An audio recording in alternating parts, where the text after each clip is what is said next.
Delicious, is it not? There is little that can rival the taste of a freshly caught fish grilled to perfection over an open flame. I prefer mine with a pinch of salt. Look at you, eating regular food like the rest of us regular folk. It's only temporary. A fish from the river is a coin saved at the marketplace. My project will require every bit of gold I can spare. Plus, there's a war going on. We've all got to save money however we can. Constance, what is that shabby meal you're eating with such lowly company? I suppose after all that's happened, she's given up on regaining her noble title. Probably for the best. How dare you! Would you two mind your own business? We're just trying to eat in peace. Did you hear that? It sounds like a stray cat is screeching at us. Oh dear, she's not using any silverware to speak of. She's just eating with her paws. I'd expect that from a commoner, but Constance seems to be doing the same thing. How humiliating. Oh, we're so vicious. Beating up on poor, pathetic Constance after all of her setbacks. What are you laughing at? Pardon my outburst, but I couldn't help myself after your ridiculous conversation. How I eat my fish has nothing to do with my status. In fact, I shall vow one thing now. When House Nouvelle is restored, I shall bite into a whole fish thrice weekly. Pardon? Moreover, Happy is a dear friend. I won't permit you to call her a stray cat or anything so insulting. We shall continue to remain steadfast friends, even after my title is restored. And how soon do you expect that to happen? We both know that if she carries on with such disgraceful behavior, she won't restore her house anytime soon. Well, for the upper class, those two seemed rather classless. What just happened? Oh, I knew them of old. They were Callow noblewomen from the School of Sorcery. No, I mean, you said that I'm a dear friend. Did you really mean that? Oh, one says all sorts of things when one feels like being cruel. But yes, I really meant that. Even when I am a noble once more, I expect you to keep me company well into my dotage. Of course, Coco. Won't be easy getting rid of me.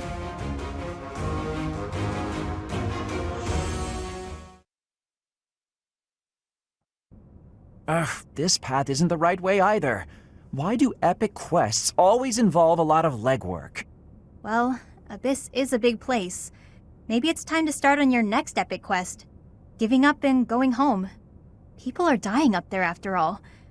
We don't have time for this sort of thing. What sort of thing? You? I'd say you're way more important than the pursuit of war. More interesting, too. Yeah, and the next big thing in Crestology. How flattering. You gotta stop saying things like that or someone might get the wrong idea. Lucky for you, I'm used to your weirdness by now. I'm sorry my sincerity rubbed you the wrong way. I meant what I said, but that's fine. Now, back to your ability. I've discovered that this power can be attributed to your blood. The magic originates from your crest. There have been leaps and bounds in research on summoning magic focused on an arbitrary target. The only remaining problems are perception and distance, though it could be argued that... Blah, blah, big words, blah. I don't even get what you're saying. You don't have to understand it to appreciate its implications. Here's the connection. Once we understand your power, it's essential that we have a theoretical grasp on how to control it. All right, I'll do my best. That isn't as scientific as what I had in mind. I'll probably need your help wrapping my head around the theoretical stuff. You up for that? No pressure. Well, people might die if you say no, so some pressure, I guess. Huh? Why me? I guess it can't be helped. I suppose foisting this task on Professor Hanneman would be a waste of my precious efforts. This isn't what I had in mind, but I guess I'm the only man for the job, come to think of it. Sounds great. Hey, if you're tired, there's no shame in calling it a day and heading back to the surface. It's more walking than I expected. I've lost sleep over this. But you're way more important than a... Oh, right. You don't like me when I'm sincere. Well, let's get on with the adventure then. We'll check out that hidden passage next. We've got to find that book that Timotheus is said to have left behind. Come along. Fine. But what if we don't find the book, and you can't figure out a way to solve this? I've come this far. Now I've got to see it through to the end. How will I ever nap in peace otherwise? Sounds like we might be stuck together for a while.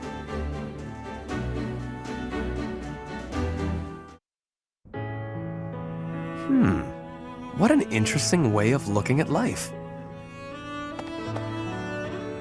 Ah, it is you. Just at the right time. There is something I wanted to discuss. Something about you. I am starting to believe that you are a true hero. You hold the Lost Crest, you wield the Sword of the Creator, and you lead everyone in battle against great enemies. Not only that, but you are a strategist. You give everyone direction, so they know what needs to be done. You do not seem particularly ambitious, and yet you accomplish so much.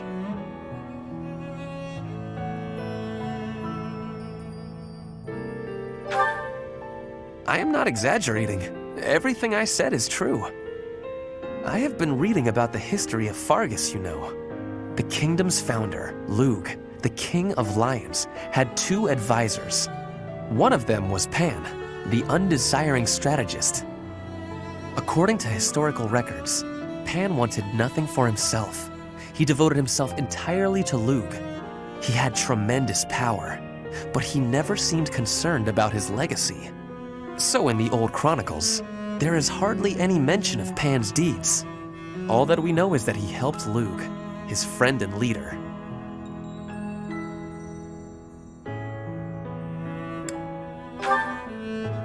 It is not surprising that you have never heard of him. I did not even know his name until recently. But when I watch how you conduct yourself, I feel that I am seeing the unknown deeds of Pan. It is only a thought, of course, but it makes me feel rather happy. Even if it is not in the pages of a history book, a life can be full of achievement. I know that I will never prevail over Edelgard. Even if I defeat her on the battlefield, I am what I am. Like you and this undesiring strategist, I will do what I am called to do, even if no mark of me remains in the history books.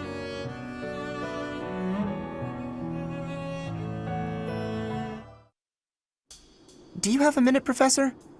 I gotta talk to you. I've been thinking a lot about those brigands with the scorpion tattoos, and I realized something. I mean, I'll feel better if I get this off my chest, right? Okay, listen. I can't deny who I am. I know you were right 5 years ago when you told me not to chase after that suspicious guy. But I still can't get over the possibility that he might have hurt those kids. I would have regretted not stopping him for the rest of my life. There's no way I could forgive myself. It sounds awful to say, but the safety of those kids is more important to me than the knights we lost. I'm sorry, Professor, but I can't promise that I won't disobey your orders in the future.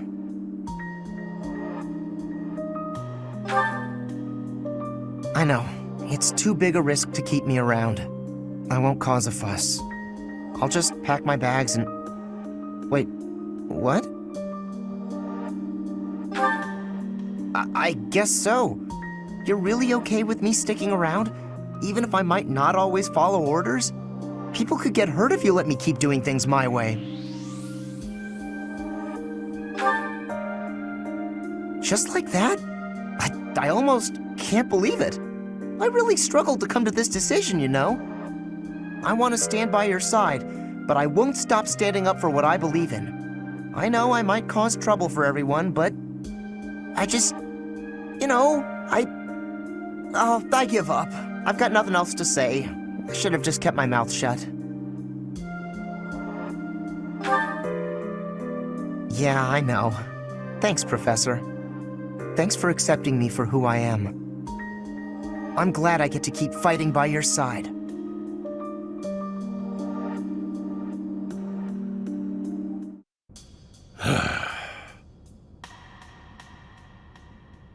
Ah, there you are. Hello.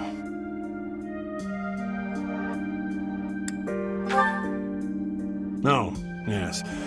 Apologies. I'm struggling with some unpleasant thoughts. Since the war began, I've ended so many lives. You and your students got your hands dirty as well. Nobody forced you all to join the fight, of course. You did so of your own volition. Still, there must be something very wrong with the world for it to make children into killers.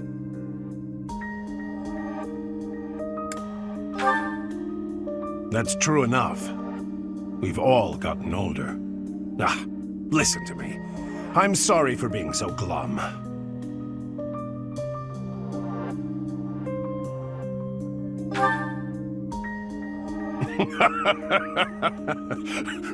Well said.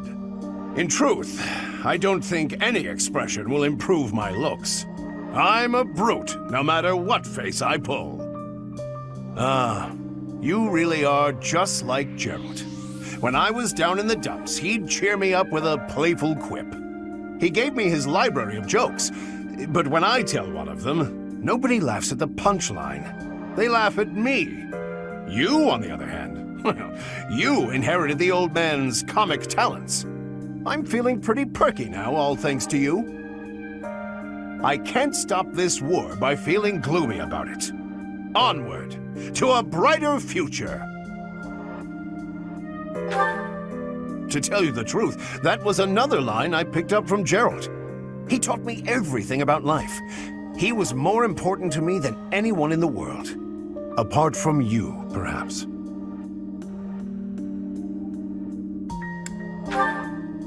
Come on, no need to blush. It's the truth. When I look at you or see you fighting in battle, it's like I'm seeing a sibling. But at the same time, it's like seeing something sacred and powerful. Something I must defend. You're so important to the future of Fodlan. And to me. I promise to continue protecting you with the strength of a knight and the love of a big brother. Good. In the name of Gerald, I swear to keep you safe. You're welcome to return the favor, should you feel so inclined.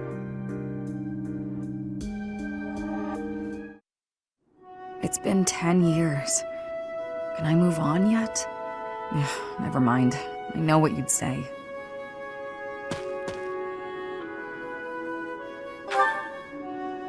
In a sense, someone who's long since passed. Another mercenary I fought alongside. They were killed 10 years ago when Dagda was in conflict with the Empire. It's all I can focus on lately. To be honest, I blame you. I'm just teasing. I know it's not your fault. You just remind me of him. You give off a similar air. It's uncanny. You even have the same inflection, which makes no sense because we only ever spoke Dagdan. I don't know what it is, but you feel the same to me. I guess you just remind me of the past.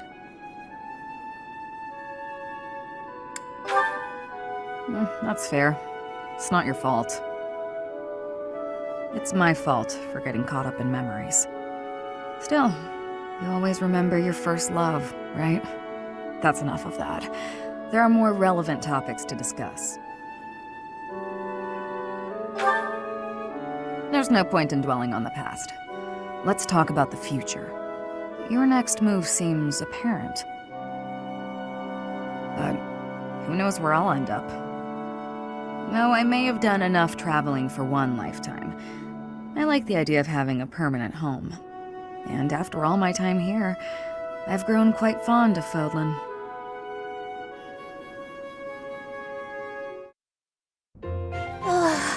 Wow, I am thirsty. I could really go for something to drink. Hilda, there you are. Hey, Ferdinand. Thanks for your help earlier. I do not desire your gratitude. I have a bone to pick with you. At the library, you pawned your job off on me. Actually, I never asked you to do the whole thing. You started teaching me how and got carried away. Meanwhile, I was just awestruck by your cleverness and generosity. Ah, well. Hey, wait a moment. Your charms won't work this time.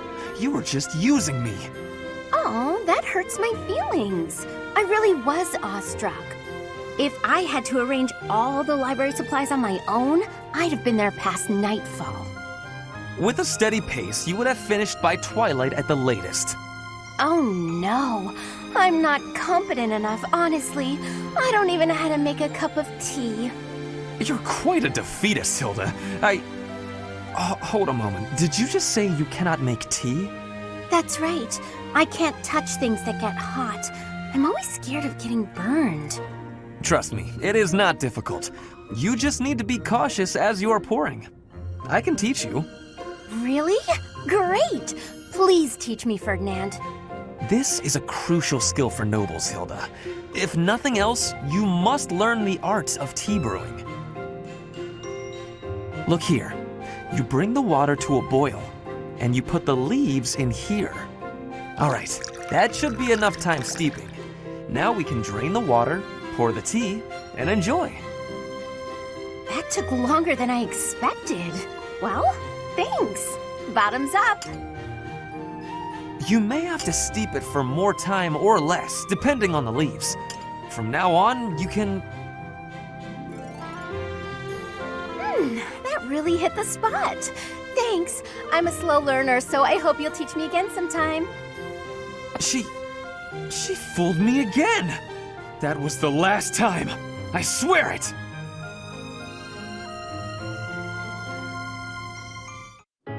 Linhardt, please accept my apology. You are not deserving of this punishment. I am the one who suggested it would be great firewood. I suppose it's only fair I get punished too. How was I supposed to know the Archbishop's favorite chair was stashed away under a pile of trash? My apologies, Petra. My idea turned out to be worthless. It was not worthless. It had great worth. You gave me great help so I could be smoking all of that meat. I give you all of my gratitude for that. Well, at least you'll have no worries about provisions. I just realized they didn't actually tell us when the punishment will be over. You can be leaving if you are wanting to. I will not be telling anyone. This is my responsibility to take. How are you so obedient and yet so passionate at the... Oh, look, Petra! The book you were searching for!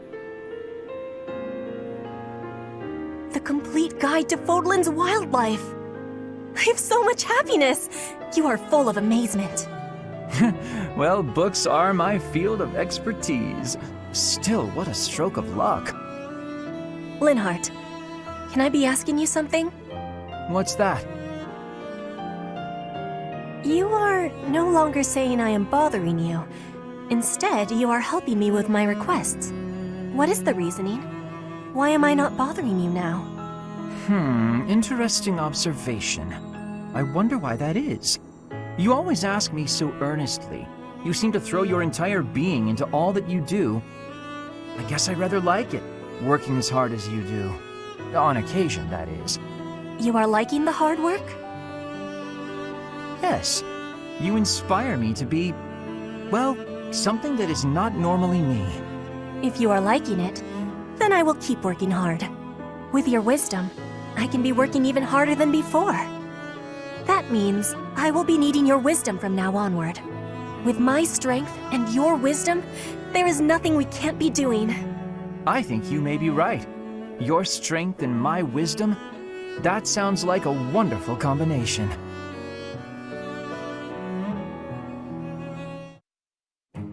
Catherine, about Thunderbrand. I said my position would not change. Go home. You're not getting your hands on Thunderbrand.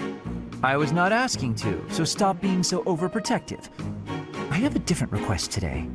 Oh, so you're nagging about something else. Just so you know, constant badgering isn't a very attractive quality. I would appreciate it if you would use Thunderbrand somewhere that I might observe it in action. Since you have denied me the simplest path to my enlightenment, I decided instead that I should closely observe the relic in use. Linhardt, the hero's relics aren't showpieces. I only use Thunderbrand when I need its power. I won't waggle it around for your entertainment. You know, even though it's compatible with my crest, it still takes its toll on me. Every time I use it, it wears away at my soul. Not that you'd understand. Of course I don't understand. I've never used it. Watch your tone. Remember who you're talking to. Why are you so unwilling to let me study Thunderbrand in any manner? I wish to be a true Crest scholar. Learning all there is to know about the hero's relics is my duty. I could learn a great deal by using a relic myself, even if that did mean endangering my life, yet you deny me the opportunity. Scholars who will not endanger their lives in pursuit of knowledge are worthless. Scholars should be willing to lose their lives? In a word, yes, which makes it all the more frustrating that you refuse my attempts at study. But I can't seem to convince you, so just forget all about it. Your bullheadedness wins the day, Catherine. I'll go ask someone else. If only I could use the Sword of the Creator. Without a crest stone, it won't respond. I wonder how it is that the professor can use it. The only explanation that makes any sense is... Could it be? He wants so badly to study crests, he'd risk his own life. That's impressive. I underestimated your tenacity, Linhardt. But I have to protect you from yourself.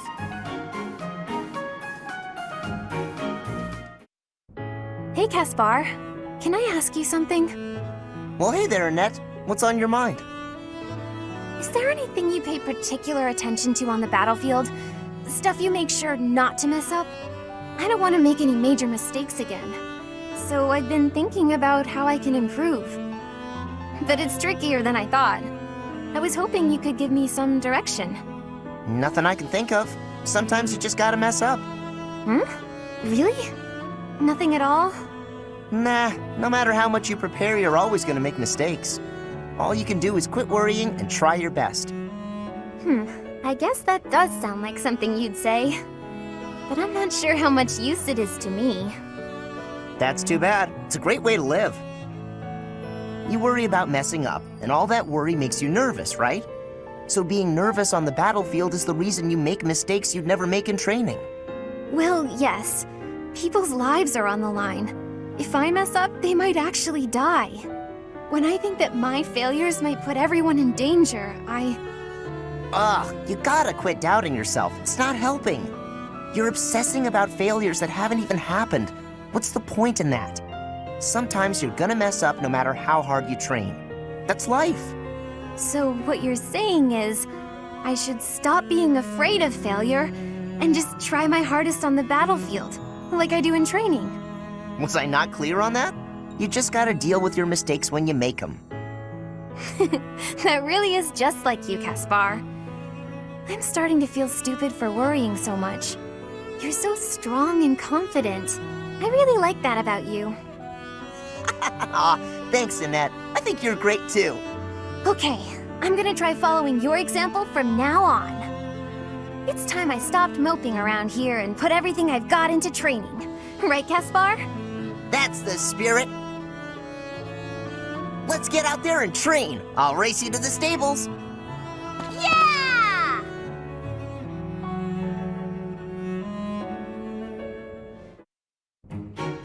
There they go, starting another fight. I'm just gonna march over and... Wait, no. I have to restrain myself.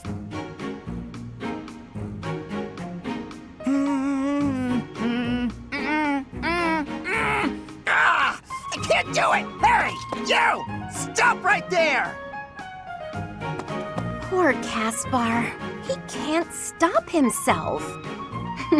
He does look quite heroic, though, and seems to be having a good time.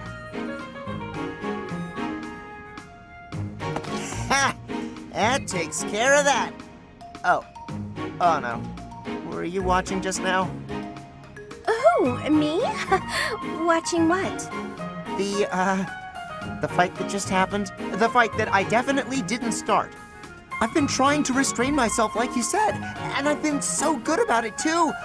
But they pulled me in. I tried to keep back, but okay, you got me. I can't restrain myself. I just don't have it in me. But the bad guys were dealt with, so it turned out fine, right? Yes, completely fine. If that's what you want to do, who am I to complain? Really? You're not gonna tell me how disappointed you are and that I need to be better? I figured you'd be mad, but you're actually smiling. No use in getting mad. In fact, I found the whole spectacle very entertaining. You seem to be enjoying yourself. I was. I mean, sometimes I just can't help myself and I gotta get out there. Wait a minute. So you were watching? Why didn't you try and stop me? Me? Stop you? As if I would never voluntarily go to so much trouble. Besides, you were fighting with so much passion, I couldn't help but feel smitten. Smitten? Wow. You must really love a good fight. I gotta admit, that one was pretty good. I guess I love fighting too.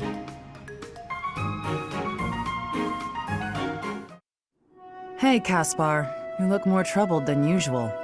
Yeah, I've been thinking a lot about the last time we talked. I really admire your strength, and I want to be like you on the battlefield. But I don't agree with your idea of justice. If that's the case, is it bad for me to look up to you? I'm not sure how to feel anymore. I can't answer that. You'll need to find the answer on your own. I can offer one piece of advice, however. Sure, anything will help. When I told you I would cut down children with no hesitation, you looked disgusted.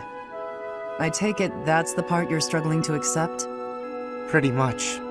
I don't think I'd be able to do it, even if that meant disobeying orders. Well, what if the children had their own weapons? What if they were trying to kill you? Well, maybe if it was in self-defense, but even that... What if the children were killing each other? Let's say their families had been slaughtered and they sought revenge. How would you stop the killing? Who would you strike down? I don't know. I'd have to see what's going on for myself, but even then, When you witness these horrors in person, it's no easier to decide. In fact, the decision is harder. Choosing to end or spare a life, whether to save someone or abandon them, these choices are always difficult. Having to choose between life and death. You have a strong sense of justice. You have clearly defined ideals. But that's not an asset on the battlefield. Ideals slow you down. They cause inner conflict. Making decisions in the spur of the moment, you can't hope to be perfectly fair and just. That's why I choose to fight for Lady Rhea's justice. The justice of the Church of Seiros. But what about when Lady Rhea's ideals don't really line up with yours? Then what? Not possible.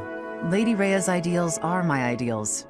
There's no conflict between them, because that's what I've decided. Do you see? I don't get it. You can't possibly agree on everything. I have faltered in the past. That's what I'm talking about. How can you blindly trust some other person's sense of justice? Not a person. The goddess. I cared about someone, and they were branded a criminal. That's when I started down this path. I didn't know whether to turn a blind eye or mete out punishment. What did you do? I couldn't decide, so I looked to the goddess for guidance. Since then, I have devoted myself completely to the goddess. I surrender myself wholly to her will. So think carefully, Caspar. To what will you devote your sword and your heart?